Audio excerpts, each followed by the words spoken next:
Bismillahirrahmanirrahim. Paham ya, terus kalau suwon kayak ngerasani itu hukumnya haram. Tapi Allah ila yaumil kiamah apa gawe wong ngrasani itu banyak. Mergo nek gak ono wong ngrasani iku wong maksiat ku yo penak, ora ono pengadilan sosial. Ora ono pengadilan apa? Sosial. Tapi nek ono sing ngrasani kan ini jadi kontrol. Dia jadi napa? Nggih, misalnya no hamil di luar nikah. Nah, ini produk gagal. Oh, kena apa rabi ke susu? Lah kena kan. Jadi akhirnya satu keluarga malu, terus mereka yang belum kena di komitmen jangan kena supaya tidak malu di depan masyarakat. Ini barokah sekali pengadilan-pengadilan seperti ini. Nah, untuk yang kiai, yang imam masjid, sing kecelok khusyuk, tokoh masyarakat, mereka itu gelar tokoh rujukan. Ya kudu ibu cangkem apik. Sing bodoh tapi kejo tenanan. Kamu harus tetap membiarkan cangkem-cangkem elek ini berkeliaran karena ini pengontrol, apa? Tapi gue wong kiai kecelok serbana, nak jumatan minyakan terus. Kan yo ora pantes melok cangkem elek. Sebebo khusyuk, sebebo anteng. Tapi kayak kudu dukung, no? Pergerakan cangkem napa? Elek. Jadi kita trik jadi kiai alim paham ya. Enggak ya kayak ibu-ibu, napa? Ibu-ibu kayak kulo. Pokoknya sementing pokoknya kayak kulo nanti kudu anut. Lha pancen ngoten. Kulo wingi termasuk matur teng aswaja teng tayu matur ngoten. Rasulullah itu unik, figur yang unik. Misalnya begini. Mustafa kok mati ngombe Mustafa ora pantes ya. Apa? Zaid gak pantes. Zaid itu sing saleh ya akeh padha wae. Pokoknya ana wong mati mergo oplosan. Nah, elek wong mati ini mergo oplosan. Lho kula nate ngalami. Mati mergo ngombe oplosan. Kadang-kadang ngono mboke ya saleh, kadang bae saleh malah majelis taklim. Putune kurang ajar ngombe oplosan mati. Mati tenan. Mati ra urip niku. Walhasil rame. Piye jelas matine ku oplosan. Wong seksine ada dan komunitas grupnya ada, ono sing setengah mati, ono sing mati tenan. Ya terus kemudian ada yang tanya saya, Gus, kampung saya ngalami seperti itu, saya ini kiainya di situ, sebaiknya saya nyolati apa enggak? Tak takoki, itu termasuk kitab tak ada di situ. Paling top, Gus. Biasanya kata orang-orang saya ini kiai induknya. Segini ae, satpam-satpam ning kono utawa wong petani biasa itu konsolat, itu 5 tanam gue syarat. Sing gue bebo rasul, ya sing gue bebo rasul. Ayo keketok, nopo? Begini logikanya begini. Ini rumah tenan. Awas nak salah rokok. Janazatu muslim. Loh ini saya ngomong di depan para kiai. Ini penting saya aturkan, bukan karena saya sombong. Ciri khas kebenaran fikih adalah diomongkan di depan banyak, kemudian dikontrol ahlul ilm. Kalau ahli ilmu nanti tawatur setuju ini biar jadi hukum konsensus. Kalau enggak biar dibatalkan bahwa Gus Bak kemarin sesat menyesatkan biar dibatalkan oleh kiai-kiai itu. Paham ya? Makanya statementnya orang alim harus di depan para orang alim. Enggak boleh hanya diomongkan santrinya saja. Nanti kalau salah kan santrinya enggak berani. Makanya saya itu malah pede. Kalau saya malah kebalikan. Saya itu kalau matur di depan kiai-kiai kajian misalnya ada acara muludan kiai kajian rawuh semua. Saya malah pede. Pikiran saya anak salah ono sing kontrol. Aku rapede malah mulang di sini. Mergo salah ora konangan, bener ya. Ora entuk penghargaan dadi dianggap. Jadi biasa ya. Ya tapi kan ibadah ya, mulang itu ibadah. Begini logikanya. Ini kalau matur bolak-balik. Saya ngaji di mana-mana matur ini. Komunitas gendo atau orang fasik atau pemabuk itu kalau kita tidak datang, kita maknanya orang soleh. Atau orang yang sedang soleh pokoknya apik. Mereka kan nanti takutnya punya kefiah baru. Nak koncone minum mati kok digolekno whisky ya, kowe dhisik tuku kelarem tuku Petrus, apa Petrus saiki kenangan ke mati tak umbeni whisky. Engko pas mati agar digelundungno. Dengan orang-orang soleh tetap datang, setidaknya kefiah Islamiyah ini terjaga. Ya didusi, dikafani, disolat. Si piye-piye iki janazatu muslim, janazahnya orang Islam. Ini saya ngomong di depan para kiai, sehingga tradisi Islam terjaga. Wes kowe gelol lah mbek sing mayit. Tapi piye-piye kita itu khawatir ada tradisi tandingan, yaitu kalau kita tidak datang kemudian dikelola ala orang fasik.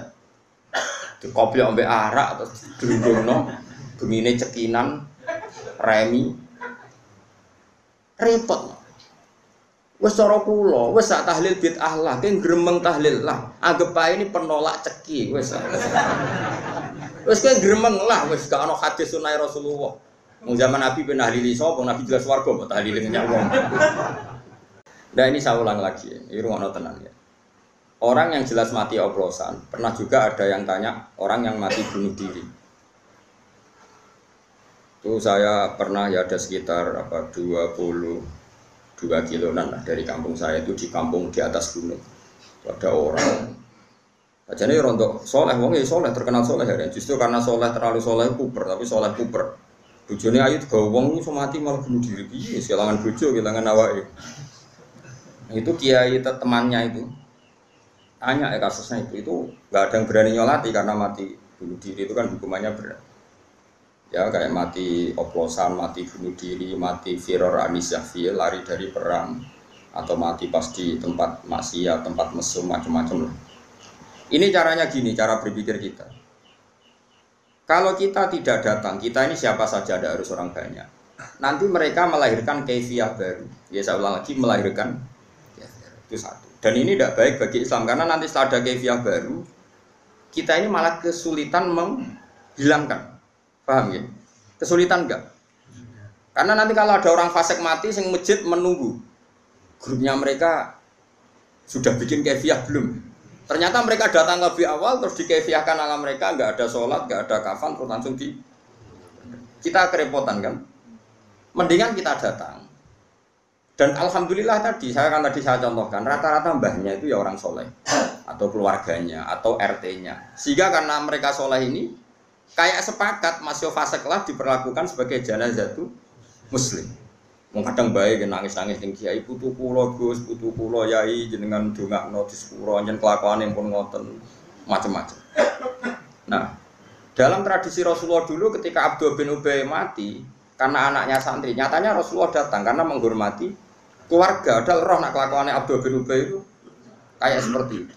Anggap saja kamu menghormati keluarga.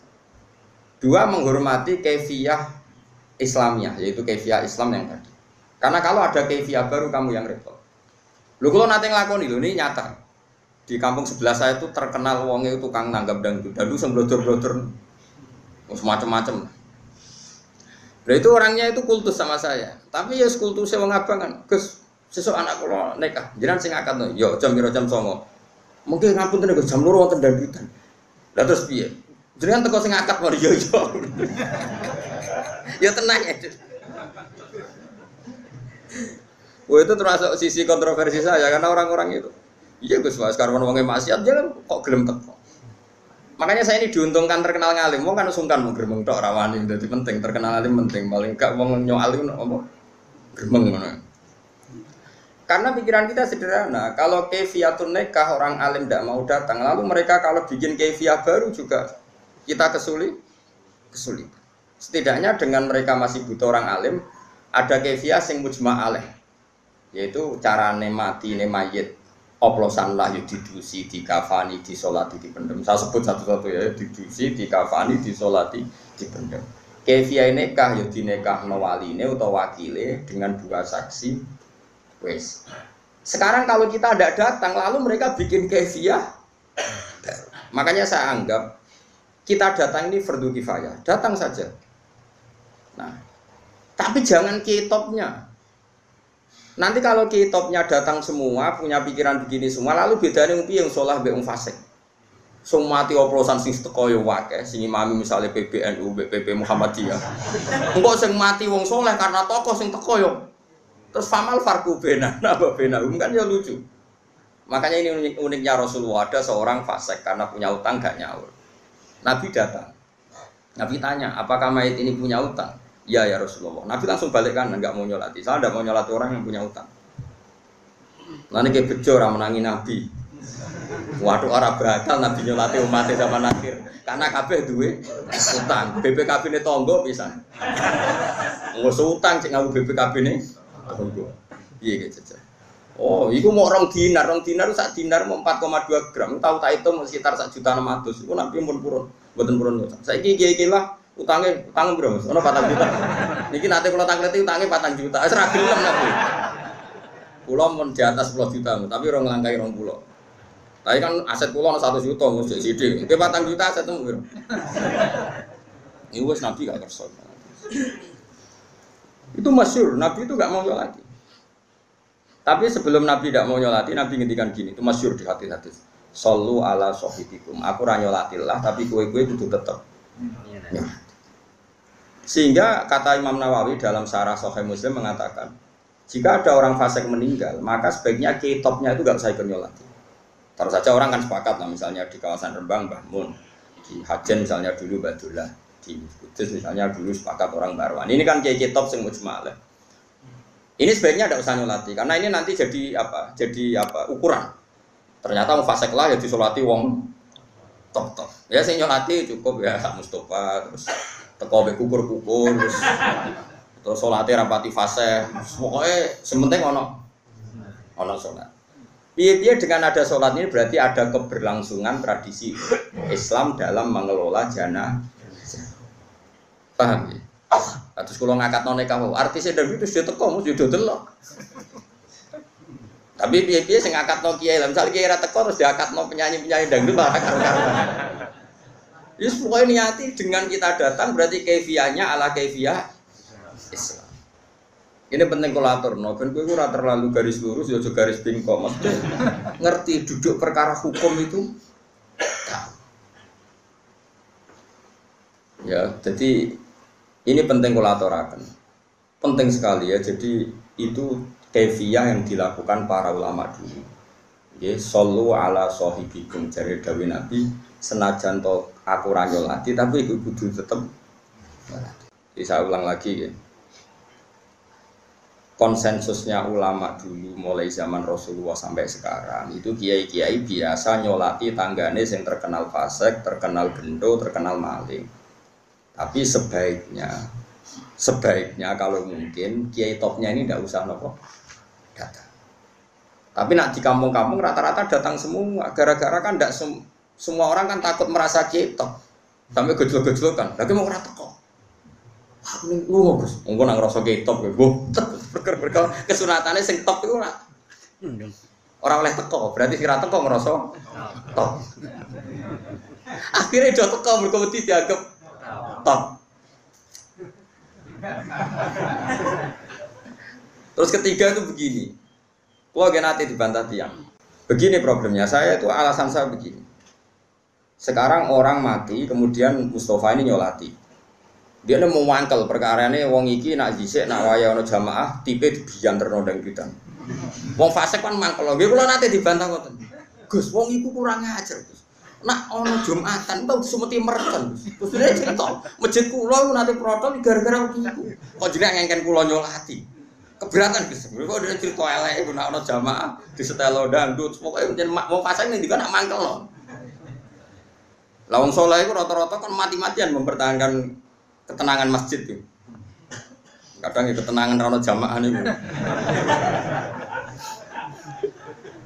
Terus tak mau gitu, kiai goblok. Mereka kalau sama saya kan akrab ya, karena rata-rata kalau nggak murid saya muridnya bapak saya, kalau nggak muridnya bapak saya muridnya mbah saya. Jika banyak kiai sepuh di kawasan saya sama saya hormat. Ada yang nggak muridnya bapak, nggak muridnya mbah, muridnya buyut, muridnya Badrul Rahman. Jadi tetap hormat. Nah, kalau takoi, wong sing maca Fatihah fadilah ini. Nggih Gus, maksudnya seperti ini. Sing maca Fatihah ra jenengan, berarti sing untuk gajarane Fatihah ya jenengan. Wong sing maca sholawat man sholla alaihi wahidatan shollallahu alaihi asron. Maca sholawat sitok diwales pangeran 10. Sing tok walesan mayite sing oplosan apa jenengan? Ya sing maca lha iya jenengan ibadah kok getun. Anggap ae golek gajaran dhewe. Wah yo wis cocok. Lah pas ngadongakno mayit. Yo ngene, dongamu kan wis donga ngeper. Nak mayit niki sae nggih ngeten Gusti nak elek nggih ngeten, tapi kita elek gene iki mawon. Wong donga ing kanan nek donga ngeper. Kalau apa? Kalau kan kalau. Kalau ini mayit baik. Kalau ini mayit jelek. Malah penak to kira usah ngukumi pun iki. Wa mayamut walam yatub min dzabihi fa amruhu mufawadun li rabbi. Wong mati urung tobat niku urusane jeneng. Akhirnya bengi tahlil. Ngerti tak wong kok tahlil jare Gus Pak. tahlil itu maca kalimat thayyibah kan menyono. Mangqala la ilaha illallah dakhalal. Saiki sing qala la ilaha illallah sing tahlil apa sing mayit? Sing tahlil. Berarti sing dakhalal jannah. Sing tahlil. Wong sing maca la ilaha illallah dakhalal jannah. Nah saiki sing maca tahlil itu sing maca apa mayite? Sing maca lha opo ke getun maca nang fasik, maca dhewe. La ilaha illallah ora takon. Kok hormat temen mbek mayit nganti nangis. Jare sapa hormat mayit mikir awakku dhewe lha opo. Begitu juga ke maca selawat, wa sallallahu sayyidina Muhammad sing wangil lho sing ning kamek wong do menang kabeh kok adat anu sing wangil lho kim bag. Sing ada maklumati kami dadak gak sing sering. Wa sholli afdalas sholati ala asati makhluqatika nuril huda sik. Ki siapa, Mas? Kalau mboten nate mimpin ngoten. Perkarane wong terus meneng kabeh wah malah repot. Atuk sing umum-umum wae ben wong iso nirokno. Dadi kiai ya macam-macam, wonten sing madhape kados kula sing gampang-gampang, penting diwaca wong akeh.